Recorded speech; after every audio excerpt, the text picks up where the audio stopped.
Assalamualaikum warahmatullahi wabarakatuh dan selamat kembali. Memandangkan pilihan raya umum dah dekat, just around the corner, hanya beberapa hari sahaja lagi, saya ingin menyentuh sedikit apakah makna undi yang akan kita buang pada hujung minggu ni. Tambahan pula, ramai yang akan mengundi buat pertama kali pada tahun ini dan undi 18 pun sudah tersedia sekarang. Jadi mungkin bagi mereka yang ingin mengetahui dan apakah makna undi yang akan mereka buang tu, mungkin boleh melihat video ini dan menimbangkan apa yang akan saya terangkan dan bincangkan. Bagi mereka yang sudah sedia maklum, saya rasa apa yang akan saya terangkan adalah perkara yang umum. Memang dah sedia maklum, just bear with me. Tonton sehingga habis, mungkin kita boleh berbincang di dalam comment box. Jadi ramai juga yang mengatakan bahawa undi ini adalah untuk memilih pemimpin. Pemimpin nombor satu lah. Bagi saya, bagi kita yang menyebut pemimpin nombor satu ini adalah PM lah, bukan Agong. Kita ingin memilih PM. Tak ada ink pula, kita tukar. Kita tukar ni.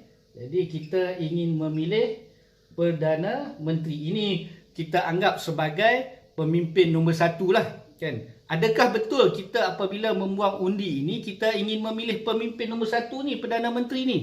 Agong, Sultan dan sebagainya, itu di atas lah, kita tahulah yang tu yang lebih besar. Tapi yang akan memimpin negara ini rata-rata akan menyerahkan tanggungjawab kepada Perdana Menteri. Jadi apabila kita mengundi, pada pandangan kita, view kita adalah ingin memilih Perdana Menteri. Adakah benar begitu?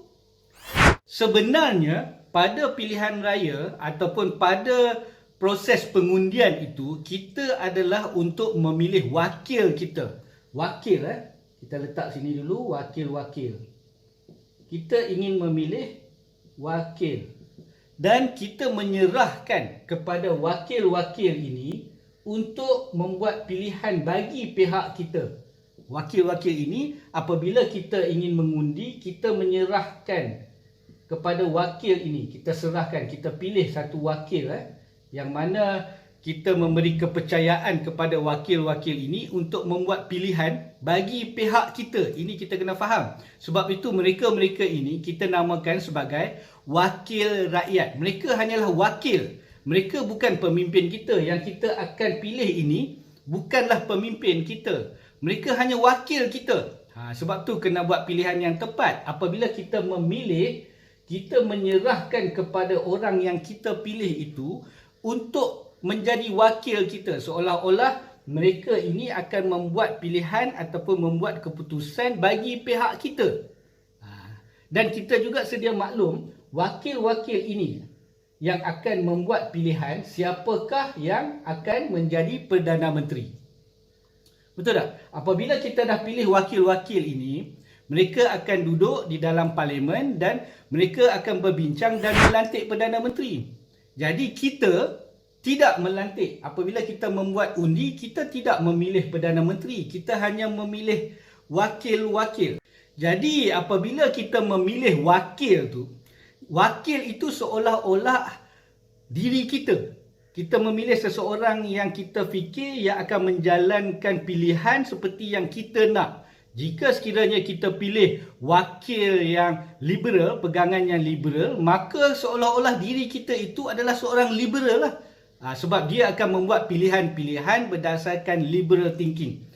Jadi kita kena pilih yang tepat. Jika kita pilih seseorang yang kita lihat tidak akan menjalankan tanggungjawab seperti seorang Muslim, maka kita menunjukkan diri kita ni, pilihan kita memilih orang-orang yang sekular atau sebagainya. Jadi siapakah pilihan yang kita lihat akan menjalankan pilihan diri kita. Itu yang penting ni, sebab mereka wakil kita yang akan membuang undi pilihan pula. Mereka pula yang akan memilih siapakah yang akan memimpin negara ini. Yang mana selepas mereka memilih pemimpin ini baru nama pemimpin Mulanya pemimpin yang akan menjadi Perdana Menteri juga adalah salah seorang daripada wakil rakyat di tempatnya. Tapi selepas dilantik, barulah dia menjadi pemimpin. Kemudian pemimpin ini, Perdana Menteri ini pula, barulah akan melantik menteri-menteri. Menteri-menteri. Jadi menteri-menteri ini barulah boleh dikatakan sebagai pemimpin. Tapi yang bawah-bawah ini adalah wakil-wakil kita. Tapi selepas wakil itu memilih pemimpin, Perdana Menteri akan melantik menteri-menteri. Yang asalnya menteri-menteri ini juga adalah wakil yang kita lantik. Wakil kita juga, tapi telah diberikan satu position, satu jawatan sebagai menteri untuk membuat keputusan bagi pihak kita jugalah terhadap negara ini. Keputusan tentang bagaimanakah pendidikan yang harus dilakukan kepada negara ini, kepada anak-anak muda yang baru datang. Bagaimanakah proses ataupun perkara-perkara tentang kesihatan, penjagaan kesihatan. Bagaimanakah proses pengangkutan. Semuanya mereka akan membuat keputusan. Kita telah lantik seorang wakil. Wakil kita yang kita lantik tu menjadi pemimpin. Pemimpin ni akan melantik pula daripada wakil itu menteri-menteri yang akan membuat keputusan-keputusan terhadap kehidupan kita sehari-hari. Jadi amat penting kita memilih wakil yang tepat. Seperti sekarang ni, jika kita nak membuang undi dan pada pemikiran kita, kita perlukan seorang pemimpin yang mana kita telah pilih. Sebagai contoh, kita nak pilih, kita fikir bahawa kita mengundi, ini sebagai contoh, BN sebab kita berfikir Datuk Seri Ismail Sabri sebagai pemimpin yang akan jadi Perdana Menteri. Tapi benarkah begitu? Benarkah apabila kita mengundi wakil BN, Datuk Seri Ismail Sabri yang akan jadi Perdana Menteri? Adakah kita fikir macam tu? Sebab seperti yang kita sedia maklum, seperti yang diwar-warkan, spekulasi yang kita dengar, jika sekiranya BN tidak mencapai cukup kerusi, maka BN perlu bergabung, dan gabungan yang dikatakan sedang diperbincangkan adalah dengan PH ataupun dengan PKR.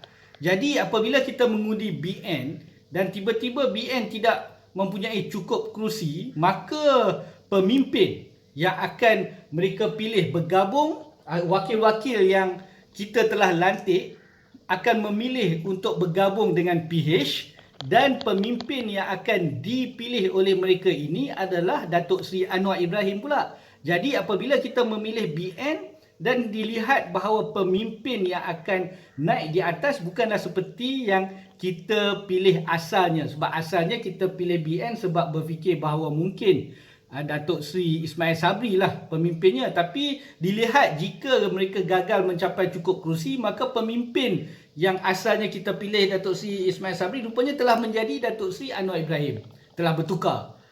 Tapi jika sekiranya menang besar pula, menang besar, katalah BN, kita pilih-pilih, ramai orang pilih BN, kemudian BN mendapat kemenangan yang besar, sehingga melebihi 120 kerusi.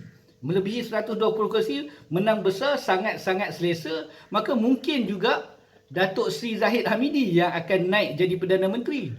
Belum tentu lagi Datuk Seri Ismail Sabri kan. Sebab dah menang besar, selesa. Keberangkalian untuk Datuk Seri Zahid Hamidi mengatakan kepada Datuk Seri Ismail Sabri bahawa dia yang hendak jadi Perdana Menteri itu besarlah sebab kedudukan dah selesa. Lebih baik dia sebagai Presiden UMNO, Presiden Barisan Nasional, pengurusi Barisan Nasional, dialah yang pastinya akan berkehendak untuk menjadi Perdana Menteri. Jadi sekarang ni apabila kita memilih BN, keberangkalian ada 3 pemimpin yang asalnya kita hanya ingin Ismail Sabri, Datuk Seri Ismail Sabri. Sekarang keberangkalian untuk menjadi Datuk Seri Zahid Hamidi pun ada, untuk menjadi Datuk Seri Anwar Ibrahim pun ada. 3 keberangkalian pemimpin ada di situ. Nampak Kemudian kita juga kena ingat bahawa wakil-wakil yang kita pilih wakil ni, mereka sepatutnya mewakili kita. Tapi kita kena ingat, mereka juga adalah ahli-ahli parti. Mereka ahli-ahli parti. Parti-parti tertentu. Parti-parti inilah yang meletakkan wakil-wakil yang terpaksa kita pilih. Kita tak ada pilihan lain lagi. Kita kena pilih mereka-mereka yang telah diletakkan sebagai calon ni. Jadi calon-calon ini telah diletakkan oleh parti-parti selain daripada calon bebas lah kan. Jadi parti-parti ini meletakkan calon-calon yang mana kita terpaksa pilih. Ini sahaja yang ada untuk kita pilih. Jadi kita pilih calon-calon yang telah diletakkan oleh parti-parti ini untuk mewakili kita. Tapi kita kena ingat, mereka ini adalah ahli-ahli parti, yang mana mereka juga harus membuat keputusan berdasarkan kepada pilihan parti. Jadi mereka tak dapat membuat pilihan berdasarkan kehendak kita, yang mana kita yang pilih mereka sebagai wakil kita ni. Tapi mereka apabila hendak membuat keputusan, mereka terpaksa mengikut pilihan parti, ketua parti. Jadi jika contoh kita pilih DAP, kita lihat wakil DAP meletakkan wakilnya Melayu, Bumiputera, Islam. Kita fikir mungkin wakil ini akan membuat keputusan seperti mana yang kita kehendaki. Kita Islam, Bumiputera, Melayu. Tapi mereka tidak boleh mewakili kita, Bumiputera, Islam, Melayu dan sebagainya. Mereka apabila hendak membuat keputusan dan pilihan-pilihan di dalam parlimen atau sebagainya, mereka terpaksa mendengar pilihan ataupun garis panduan ataupun direction yang diberikan oleh ketua parti. Jika DAP, ketua parti lah, kita fikir ketua parti punya direction macam mana, mereka terpaksa membuat keputusan berdasarkan kepada pilihan parti. Bukan pilihan rakyat, bukan pilihan kita. Kita terpaksa memilih wakil-wakil ini, sedangkan wakil-wakil ini akan membuat keputusan, akan membuat pilihan berdasarkan kepada kehendak parti. Jadi kita kena lihatlah, kita betul-betul kena lihat bagaimana kita hendak memilih wakil. Kita kena lihat parti adalah, adakah parti, vision, mission, objektif parti itu akan menyebelahi kita? Adakah pemimpin yang akan dipilih oleh parti itu akan memberikan manfaat kepada kita sebagai orang Islam, sebagai Bumiputera dan sebagainya? Kita kena menilai sepenuhnya. Kita tidak boleh sekadar melihat calonnya adalah Bumiputera, Melayu, Islam. Kita memilih calon tersebut dengan harapan bahawa calon itu akan menjebelahi kita. Tidak. Calon itu terpaksa mengikut keputusan dan pilihan direction yang diberikan oleh ketua parti.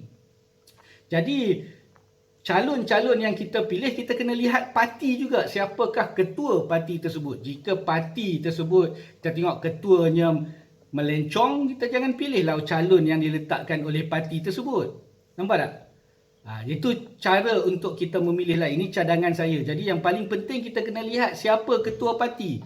Sebagai contoh, kalau PN, Perikatan Nasional. Jadi kita dah tahu dah, jika Perikatan Nasional yang menerajui kerajaan, kita dah tahu ketuanya, Perdana Menteri yang akan dipilih oleh PN ini adalah Tan Sri Muhyiddin Yassin. Kita tahu. Okey, kita tahu, kita lihat. Okey tak? Direction yang dibawa oleh pemimpin ini bersesuaian dengan kita tak? Kita kena lihat macam tu. Wakil yang akan kita undi ni, parti yang diwakilinya ini adakah menyebelahi kita? Akan memberi manfaat kepada masyarakat? Kita kena menilai semua itu sebelum kita membuang undi dan memberi mandat kepada wakil kita yang mereka ini adalah menyerupai kita. Jika kita pilih seseorang yang memang kaki rasuah, maksud dia kita itu tidak kisah dengan rasuah. Kita pilih wakil yang memang juga rasuah. Contoh, sebagai contoh. Jadi itu melambangkan diri kita. Diri kita juga maksud dia tidak kisah dengan perkara-perkara rasuah. Sebagai contohlah. Jadi jika kita memilih orang-orang yang memang kita lihat membawa pegangan-pegangan Islam, itu melambangkan diri kita. Memilih orang-orang Islam yang akan membawa peraturan-peraturan Islam ke dalam masyarakat. Jadi kita akan menunjukkan diri kita, siapa yang kita pilih itu. Okey, saya rasa itu sudah cukuplah untuk memberi penerangan kepada semua bahawa pilihan wakil-wakil itu adalah melambangkan diri kita.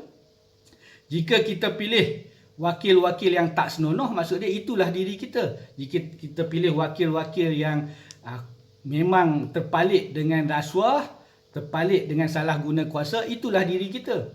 Jika kita pilih wakil yang melapor diri kepada parti yang membawa direction bertentangan dengan Islam, itulah diri kita. Faham Jadi saya harap semua akan membuat pilihan yang baik, yang mana akan memberikan manfaat kepada Malaysia, kepada rakyat, kepada Islam. Itu yang lebih penting, dan semoga kita akan beroleh kejayaan dan mendapat keredaan daripada Allah Subhanahu Wa Taala. Wabillahi taufiq wa hidayah. Wassalamualaikum warahmatullahi wabarakatuh. Terima kasih.